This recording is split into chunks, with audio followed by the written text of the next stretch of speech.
হায় হায় হায়, আজকে আমরা বেহুশ হুশ হারা হয়ে গেছি। জন্ম নিয়েছি মানুষ হিসাবে, কিন্তু আমাদের কার্যকলাপ, চলাফেরা, আচরণ, ব্যবহার, লেনদেন, মুআমালাত, মুআশারাত সব হাইওয়ান জানোয়ারের মতো, বরং এর চেয়ে আরও নিকৃষ্ট হয়ে গেছে।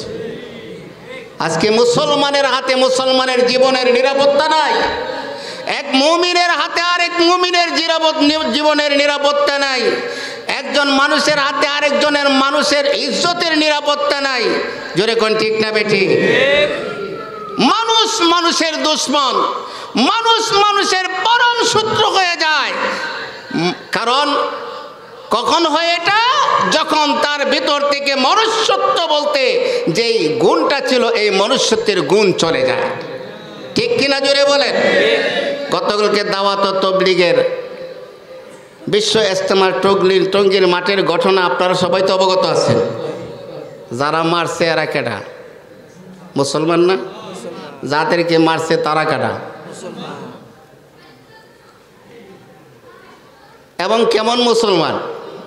যারা মানুষের নামাজের দাওয়াত দেয়, যারা মানুষে আল্লাহর পথে ডাকে, মসজিদে হাতে বয়ে দইরা আনে, যারা মানুষের উপকার করে, কল্যাণ করে। তবলিগের ৬ উসুলের একটা বিষয় হলো একরামুল মুসলমানের খুন করা না, একরাম করা।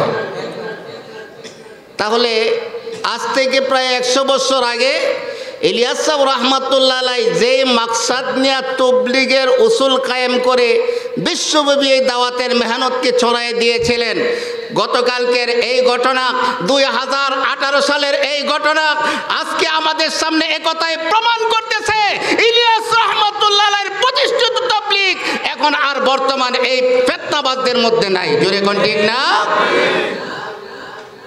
এই তবলিগের এই মুবারক মেহনতটাকে কলঙ্কিত করে বিশ্বের কাছে বাংলাদেশের মুসলমানের মান, মর্যাদা, ইজ্জতকে নষ্ট করে দেওয়া হচ্ছে।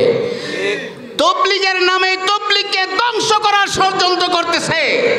দ্বীনের নামে ইসলামের গোড়া শিকড় কেটে দিয়ে এই দেশ থেকে ইসলামকে নিশ্চিহ্ন করে দেওয়ার ষড়যন্ত্র হতেছে। এই দেশের মুসলমানদের ঈমান, আকীদা এবং তাহজিব, তামাদ্দুন, আদর্শ এগুলিকে পরিবর্তন করে এই দেশটাকে একটা মূর্তি পূজার দেশ এবং হিন্দুত্ববাদী রাষ্ট্র হিসেবে কায়েম করার পরিকল্পনা বাস্তবায়ন করা হচ্ছে। আর এই পরিকল্পনার অংশ হিসাবেই মুসলমানদের উপরে মুসলমানদের এই আক্রমণ। জোরে কোন ঠিক না বেঠিক? কাজে এই বিষয়টাকে খুব সহজভাবে আমাদের নিলে চলবে না। এখান থেকে আমাদের শিক্ষা নিতে হবে, যে কেউ ডাকলেই তার ডাকে সাড়া দেওয়া যাবে না। জোরে কোন ঠিক না বেঠিক? অথচ মুসলমান কাকে বলে? আমি একটা ভূমিকাতে একটা হাদিস পড়েছি।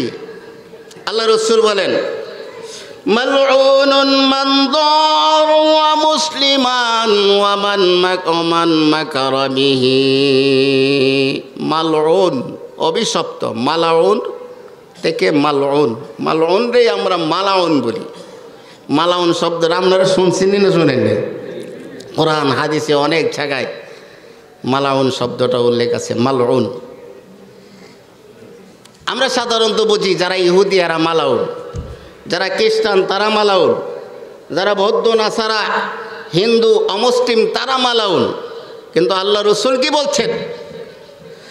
মালউনুন মান দারা মুসলিমান, যে মুসলমান অপর মুসলমানকে অন্যায়ভাবে কষ্ট দেবে সে হলো মালাউন।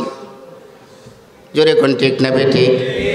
আজকে আমাদের আচরণ দ্বারা, ব্যবহার দ্বারা, আখলাকের দ্বারা, লেনদেনের বিভিন্ন আচরণের দ্বারা অন্য মুসলমানরে আমরা কষ্ট দিয়ে থাকি, এমন স্বভাব আমাদের আছে না নাই? মালাউন মানে হলো অভিশপ্ত। যে মুসলমানের দ্বারা আরেক মুসলমান আঘাতপ্রাপ্ত হবে তার উপরে অভিশাপ নাজিল করেন কে?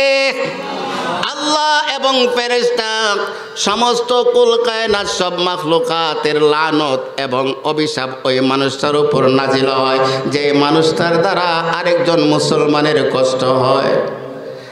অথচ আল্লাহ রসুল আরো স্পষ্টভাবে বলেছেন, আল মুসলিমু মান সালিমাল মুসলিমুনা মিন লিসানিহি ওয়া ইয়াদিহি।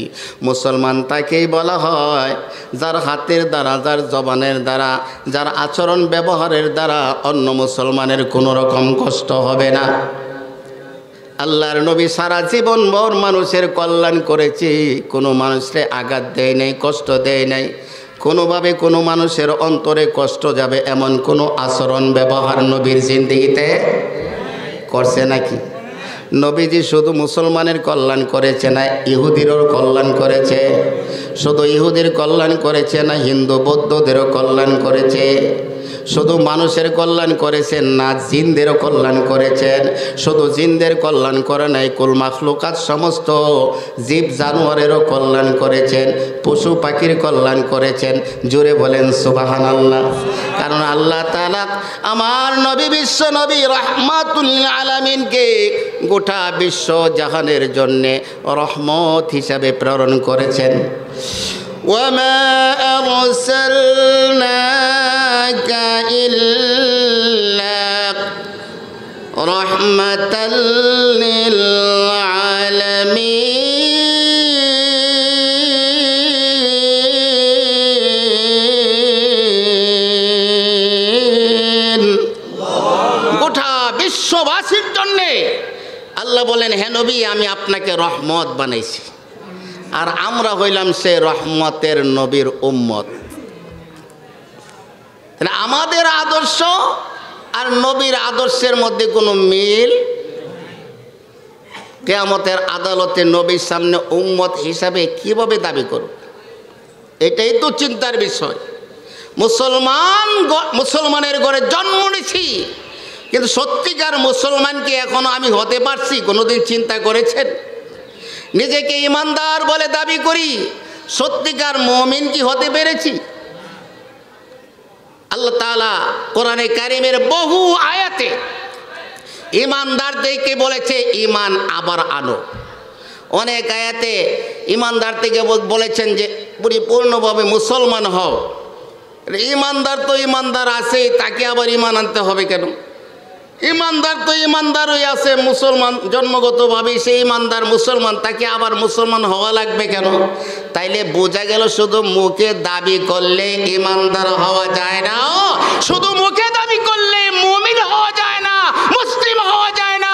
ইমানদার এবং মুসলিম হওয়ার জন্য কিছু করণীয় আছে না নাই? জোরে বলেন।